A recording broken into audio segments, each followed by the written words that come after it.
प्यारे बच्चों, आज हम लोग चैप्टर 1 क्लास 12 का इकोनॉमिक्स और लेक्चर 4 होगा। इससे पहले 3 लेक्चर पढ़ा दिया हूँ।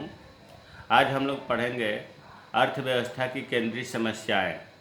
इम्तिहान में पूछा जाता है कि अर्थव्यवस्था की केंद्रीय समस्याएं कौन कौन सी हैं, तो इस लेक्चर में हम लोग पढ़ेंगे। देखिए, अर्थव्यवस्था की केंद्रीय समस्याएं, central problems of an economy. एक अर्थशास्त्री थे प्रोफेसर सैमुअल्सन। उनके अनुसार 3 समस्याएं थी। क्या उत्पादन किया जाए और कितनी मात्रा में किया जाए। पहली समस्या है क्या उत्पादन किया जाए तथा कितनी मात्रा में किया जाए। दूसरा समस्या कैसे उत्पादन किया जाए, हाउ टू प्रोड्यूस। और तीसरी समस्या है किसके लिए उत्पादन किया जाए। अब आगे है, मनुष्य के पास साधन सीमित होते हैं और लक्ष्य असीमित। इसका मतलब हुआ कि मनुष्य के पास साधन, उत्पादन करने वाले जो साधन हैं वो थोड़े हैं और लक्ष्य आवश्यकताएं असीमित, बहुत ज़्यादा आवश्यकताएं हैं। इन साधनों का वैकल्पिक उपयोग हो सकता है। अतः मनुष्य के सामने यह समस्या उत्पन्न होती है कि वह किन आवश्यकताओं की संतुष्टि को प्राथमिकता दे। इसका मतलब यह हुआ कि साधन सीमित है और आवश्यकताएं बहुत ज़्यादा है। तो साधनों की सीमितता को ध्यान में रखते हुए मनुष्य को ये सोचना पड़ता है, चुनना पड़ता है कि बहुत जो आवश्यकताएं हैं उनमें से किस आवश्यकता को पहले संतुष्टि प्रदान करें। साधनों की सीमितता के कारण जो आर्थिक समस्या, आधारभूत समस्या उत्पन्न होती है उसे चुनाव की समस्या कहते हैं। ऐसी समस्याएं सभी प्रकार की अर्थव्यवस्थाओं में पाई जाती है। ये समस्या ही अर्थव्यवस्था की केंद्रीय समस्याएं कहलाती हैं। आवश्यकताएं जब ज़्यादा हैं तो मनुष्य को सबसे पहले चुनना पड़ता है कि हम किस आवश्यकता को पहले पूर्ति करें। देखिए, सभी आवश्यकताओं का तो पूर्ति संभव है नहीं क्योंकि साधन सीमित है। तो ये एक प्रकार की समस्या है, हर देश को समस्या होती है कि हम कौन सी समस्या या कौन सी आवश्यकता को पहले पूर्ति करें। इसी को कहते हैं चुनाव की समस्या या आधारभूत समस्या। और ये समस्याएं पूरे हर अर्थव्यवस्था में, हर देश में पाई जाती है, जिसे हम अर्थव्यवस्था की केंद्रीय समस्याएं कहते हैं। पहला है समस्या, क्या उत्पादन किया जाए तथा कितनी मात्रा में उत्पादन किया जाए। मान लीजिए कि कोई प्रोड्यूसर है, उत्पादन करने वाला है। उसने उत्पादन करने के लिए सोचा तो सबसे पहले उसके सामने समस्या आएगी कि क्या उत्पादन करे। और अगर वस्तुओं का फाइनल हो जाए कि हाँ ये चीज़ उत्पादन करना है तो फिर कितनी मात्रा में करे। इसको हिंट में आप समझ सकते हैं, साधनों के आवंटन की समस्या। पहला जो समस्या है, जो साधन हैं सीमित हैं, उनके हम आवंटन, किस आवश्यकता के लिए कौन से साधन लगाएं, ये सबसे बड़ी समस्या होती है। तो देखिए, समस्या 2 है, किन वस्तुओं का उत्पादन किया जाए और किन वस्तुओं का नहीं।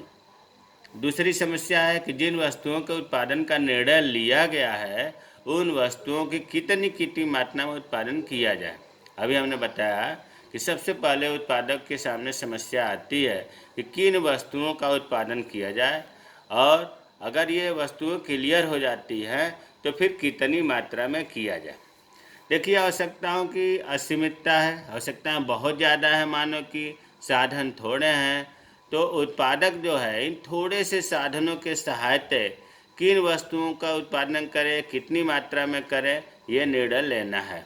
ये जो वस्तुएं हैं कई प्रकार की हो सकती हैं, जैसे उपभोक्ता वस्तुएं, अनाज, चाय, कपड़ा, चीनी, जूते, जो उपभोग करने वाली वस्तु हैं उन्हें उत्पादन करें, या उत्पादक वस्तुएं जैसे मशीनें, औजार, खाद आदि, या सार्वजनिक वस्तुएं जैसे स्कूल, कॉलेज, पार्क, सड़कें, या निजी वस्तुएं, मकान, जमीन।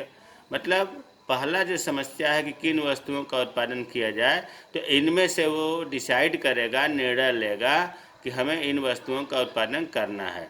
और जब ये डिसाइड हो जाएगा, निर्णय हो जाएगा कि इन वस्तुओं का उत्पादन करना है, तो फिर उन सीमित साधनों का प्रयोग करके और उत्पादन करेगा। और साधनों के समस्या, मतलब आवंटन की जो समस्या है, उसको निर्णय के अनुसार, विवेक के अनुसार निर्णय लेगा। तो दूसरी समस्या है अब कैसे उत्पादन किया जाए तकनीक के चेंज जब फाइनल हो गया कि हमें इस वस्तु को उत्पादन करना है, उत्पादक वस्तु हो या उपभोग वस्तु हो या सार्वजनिक वस्तु हो या निजी वस्तु हो, तो फिर अब समस्या आती है कि कैसे उत्पादन किया जाए। तकनीक की समस्या आती है। मुख्य रूप से तकनीक दो प्रकार की है, पूंजी प्रधान तकनीक और श्रम प्रधान तकनीक। श्रम प्रधान तकनीक में पैसे कम लगेंगे, श्रम ज़्यादा देना पड़ेगा। पूंजी प्रधान तकनीक में पूंजी ज़्यादा लगेगी। तो इसमें लिखा है उत्पादन कैसे किया जाए का अर्थ है वस्तुओं का उत्पादन किस विधि या तकनीक से किया जाए। वस्तु उत्पादन के अनेक वैकल्पिक तकनीकें होती हैं और अर्थव्यवस्था को उन्हीं विधियों या तकनीकों में से उपयुक्त विधि तकनीक का चयन करना होता है। अभी मैंने बताया कि उत्पादन की तकनीक दो प्रकार की होती है, श्रम प्रधान तकनीक, पूंजी प्रधान तकनीक। श्रम प्रधान तकनीक में श्रमिक ज़्यादा लगेंगे, पूंजी कम लगेगा। पूंजी प्रधान तकनीक में श्रमिक ज़्यादा नहीं लगेंगे, कम लगेंगे, पूंजी ज़्यादा लगेगी।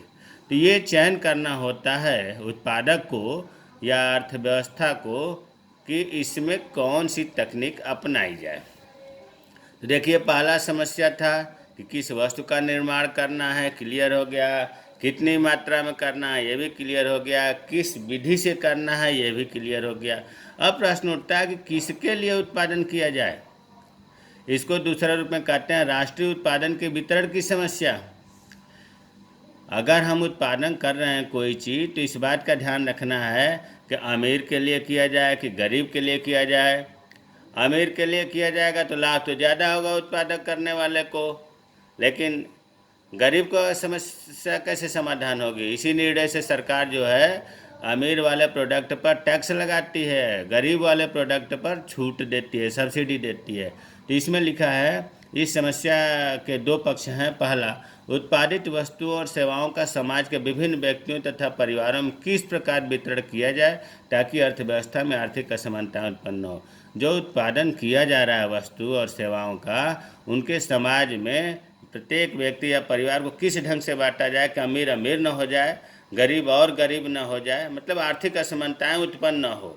दूसरा है उत्पादन के विभिन्न साधनों में बंटवारा कैसे। जो उत्पादन के विभिन्न साधन है, भूमि, श्रम, पूंजी, उद्यमी, इनमें बंटवारा कैसे हो।